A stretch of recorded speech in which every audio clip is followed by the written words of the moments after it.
চোখে আলো না থাকলেও শিক্ষার আলোয় আলোকিত হচ্ছেন রাজশাহীর দৃষ্টি প্রতিবন্ধী ভাই বোন সাদ্দাম আলী ও দুলারি খাতুন।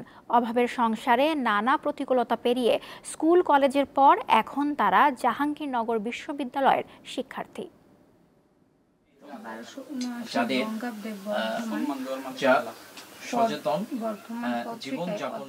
দুলারি খাতুন ও সাদ্দাম আলী চোখ নয় মনের আলোতে দেখছেন পৃথিবী। শত বাধা পেরিয়ে এখন তারা দুই ভাই বোন পড়ছেন জাহাঙ্গীরনগর বিশ্ববিদ্যালয়ে। দুলারি দর্শন বিভাগের প্রথম বর্ষে আর সাদ্দাম সরকার ও রাজনীতি বিভাগে দ্বিতীয় বর্ষে পড়াশোনা করছেন।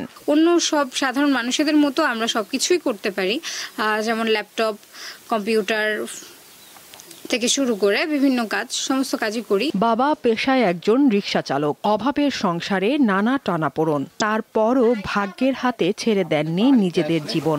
দুই বাচ্চাই মেডিকেলে হয়েছে, তো ডাক্তারকে জিজ্ঞেস করলো, সবাই তাকালো না, তো চোখ দেখে পড়লো যে জন্মগতই। পাশের একজন এসে বললো যে কান্দাকাটি করিস না, এরকম ছেলে পড়ালেখা করছে, এদের চাকরি আছে, কষ্ট করিস না, পড়াশোনা করা। আমি তো অশিক্ষিত মানুষ, কিছু বুঝতে পারিনি। তারা বলে শুনে আনন্দ পাই। ওই ভাতা যেটা আসে ওইটাই ধরেন, আর আমি রিক্সা চালানোর পর দিয়েই ধরেন ছেলেপেলেকে এখন পর্যন্ত চালিয়ে যাচ্ছি। তাদের এই সাফল্য নিয়ে গর্ব করেন এলাকাবাসীও। প্রতিভা বলতে গেলে অসাধারণ কিছু, আল্লাহ এদেরকে যে কি প্রতিভা দিয়েছে।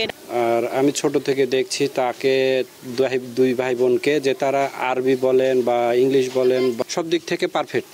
ওদের বাপ মায়ের কোনো আর্থিক অবস্থা নাই যে লেখাপড়া করাবে। হৃদয়বান ব্যক্তি আসে পাশে দাঁড়াতো বা রাষ্ট্র পাশে দাঁড়াতো, তাহলে তাদের জন্য খুব ভালো হতো। দীর্ঘ এই পথ চলায় নিজেদের ইচ্ছা শক্তির সাথে বাবা মায়ের উৎসাহকে গুরুত্ব দেন দুই ভাই বোন। তবে শিক্ষা জীবন শেষে কর্মসংস্থান নিয়ে আছেন দুশ্চিন্তায়। সরকারের কাছে এটাই অনুরোধ থাকবে যে বিশেষ কিছু সেক্টর যেগুলোতে আমরা স্মুথলি কাজ করতে পারি, সেই সেক্টরগুলো শুধুমাত্র আমাদের জন্য অ্যাভেলেবেল করে দেওয়া। পরিবারের আশা, অদম্য ইচ্ছা শক্তির কাছে সকল বাধা বিপত্তিকে হার মানানো দুই ভাই বোন ভবিষ্যতে অভাব দূর করতেও সক্ষম হবে। দীপ্ত, বার্তা কক্ষ।